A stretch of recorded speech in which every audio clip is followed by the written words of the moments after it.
30 থেকে 40 লাখ 45 লাখ এরকম টাকা দিয়েছি। আমাদের যে 4-5 মাসের সম্পর্ক, বাসা ভাড়া থেকে শুরু করে সবই আমি রান করতাম। তারপর ও বিভিন্ন সময় ওর বাড়িতে ওর জমি ছুটাইতে হবে এটা বলে টাকা নিত, ওর বিভিন্ন অ্যামাউন্ট, ওর এই সমস্যার কেসের ক্ষেত্রে আমি কিন্তু বহু টাকা দিয়েছি, ওর যে কেসটা রান চলছে এই ক্ষেত্রে টাকা নিত। লাস্ট ও আমাকে একটা দোকান করার, ও হচ্ছে লালবাগে একটা দোকান করলো, ওটার জন্য আমি টাকা দিয়েছি, পুরোটা আমি করে দিয়েছি। তারপর হচ্ছে ও যমুনা ফিউচার পার্কে একটা দোকান নিতে চাই, এটার জন্যই বেসিক্যালি লাস্ট যে ঝগড়াটা, লাস্ট আমি বলছি না আই এম ডান, আমি আর টাকা খরচ করে সম্পর্ক রান করতে চাই না, আমি আর টাকা খরচ করে কোনো সম্পর্ক চাই না। তখনই সে আমার উপর এরকম টর্চার করলো আর কি। লাস্ট যে মারামারিটা হলো, তাকে আমি যমুনা ফিউচার পার্কে দোকান নিয়ে দেইনি দেখে ব্যাংক স্টেটমেন্ট আছে। এখন সে, আমি যখন ওনাকে বলেছি যে তুমি তো আমার কাছ থেকে টাকা নিয়েছো, সে এই ক্ষেত্রেও কিন্তু অ্যালার্ট। সে আমার ব্যাংকের টাকা, আমার এফডি এর টাকা ভেঙে, আমি যখন বলতাম যে আমার বিকাশ এটা দরকার, আমি কিন্তু ওরই প্রয়োজনে হয়তো বা কিছু খরচ করছি, ও আমার টাকা আমাকে পাঠিয়ে ট্রানজ্যাকশন দেখিয়ে বলে আমি তোমাকে দিয়েছি না, মানে ও এই টাইপের মানুষ আর কি। কিন্তু আমার কাছে আমার ব্যাংক স্টেটমেন্ট আছে, আমি আপনাদেরকে চাইলে দেখাতে পারি। আমার মধ্যে আসলে কোনো গুড কোয়ালিটি নাই, আমি একটা ব্রোকেন পার্সন ছিলাম, আমি ডিভোর্সি। সো আমি একটা ডিভোর্সি মানুষ কিন্তু নিজেকে এমনি অনেক ছোট মনে করে, এটা আমি করি। তখন সে সবার থেকে একটু নিজেকে ডিফারেন্ট মনে করে, সে নিজেকে একটু লো ফিল করে।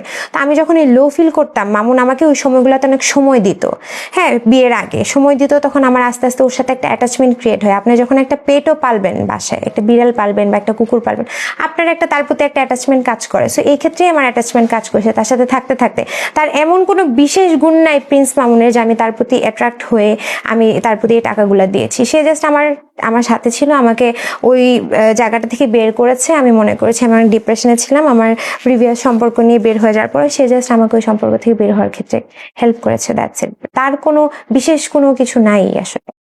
আচ্ছা হ্যাঁ, এত ঘটনার পর সে আমাকে দেখেছে যে সোশ্যাল মিডিয়ার লাইফ আর বাস্তব লাইফটা এক না। সে আমাকে সম্পর্ক যখন করেছে, আমি আপনাকে বলেছি যে আমাকে তখন কখনো মারিনি, আমাকে তখন মেনুপুলেট করতো, ধরো দরকার নেই ভাইয়া, আমাকে তখন মেনুপুলেট করতো। সে আমাকে বলতো লাইলা ফেক, লাইলাকে নিয়ে এসে আমাকে বাজে বিভিন্ন উল্টাপাল্টা কথা বলে লাইলাকে আমার সামনে খারাপভাবে প্রেজেন্ট করতো। আমি তো তার সাথে থাকতাম, আমি তারটাই দেখতাম, তখন আমি তারটাই বিশ্বাস করেছিলাম। তারটা বিশ্বাস করতে গিয়ে আমার ফ্রেন্ড সার্কেল আমার থেকে দূরে চলে গিয়েছে, আমার আত্মীয় স্বজন আমার কাছ থেকে দূরে চলে গিয়েছে, কারণ মানুষ ওনাকে চিনতেছিল। আমি ওর সাথে থাকতে থাকতে আমি আমার নিজেকে মানে হারিয়ে ফেলেছিলাম। টার্গেট একজনের থেকে একজন অনেক টাকা সে ইনকাম করবে, তার টার্গেট এখন, তার টার্গেট সে বিদেশ চলে যাবে, টাকা পয়সা সব হাতিয়ে নিয়ে, আরো কিছু যা আছে ওগুলো হাতিয়ে নিয়ে সে বিদেশ চলে যাবে। বয়সের দিক দিয়ে তো আমি মামুনের থেকে 4 বছরের বড়। কি আসলে সে মানে একটু তার মনে হয় হ্যাঁ, সে খুব হাস্যরসিক ভাবে বলতো যে আমার তো বড় মেয়ে ভাল লাগে, বড় কেউ ভাল লাগে। সে হজে মানে যাওয়ার আগে তার সাথে আমার সম্পর্ক বিচ্ছিন্ন ছিল 3 মাস।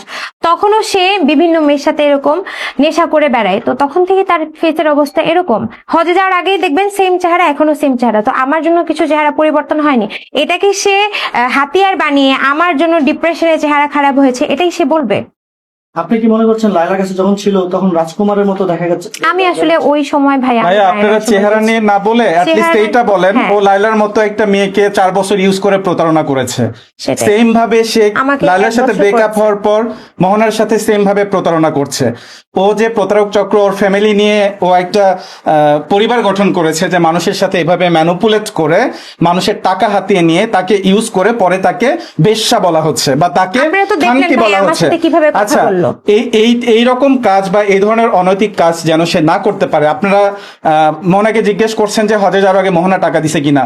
হজে যাওয়ার আগে ওই যে জুনিয়র সাকিব আছে, জুনিয়র সাকিবের একটা মেয়ের সাথে রিলেশন ছিল, ইকরা নাম, ইকরার মার কাছ থেকে 40,000 টাকা মামুনের মায়ের বিকাশে ট্রান্সফার করে নিছে। সেটার সকল প্রকার এভিডেন্স আমার কাছে আছে।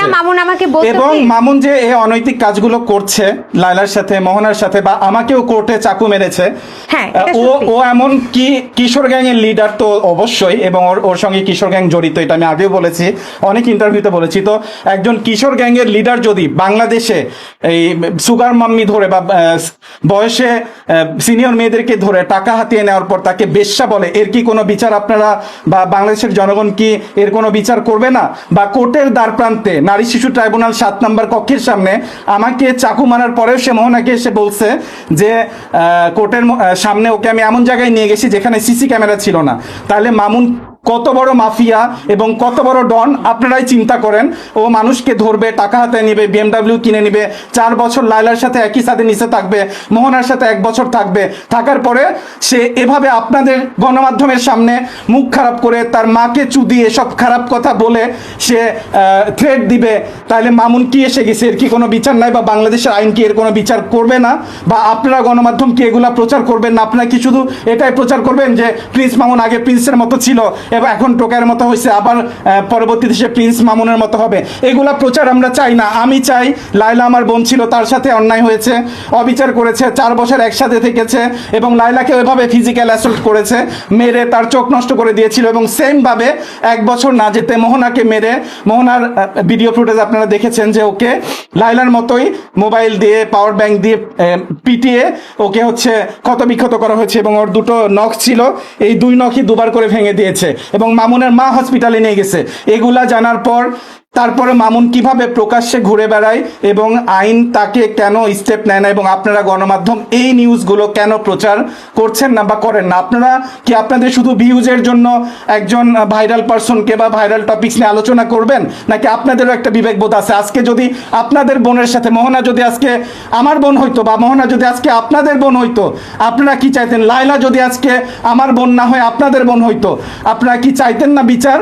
লায়লার কাছ থেকে 2 কোটি টাকার উপরে খেয়েছে, ওর কাছ থেকে অ্যারাউন্ড 50 লাখ টাকা খেয়েছে, এগুলার কি দেশে কোনো বিচার নাই? ওর তো ভাইয়া কোনো কোয়ালিফিকেশন নাই, আর ও এরকম ভিডিও করে না যে ও টাকা আর্ন করবে। ও তো এইভাবেই টাকা খেচ্ছে, এটা আপনাদের কাছে প্রমাণ, এটা প্রুভেন। আমরা টাকা দিচ্ছি, আমরা ওর ফাঁদে পড়তেছি। তো আপনারা যদি এগুলা না দেখেন, ঠিক আছে, মোহনা আপনাকে আমি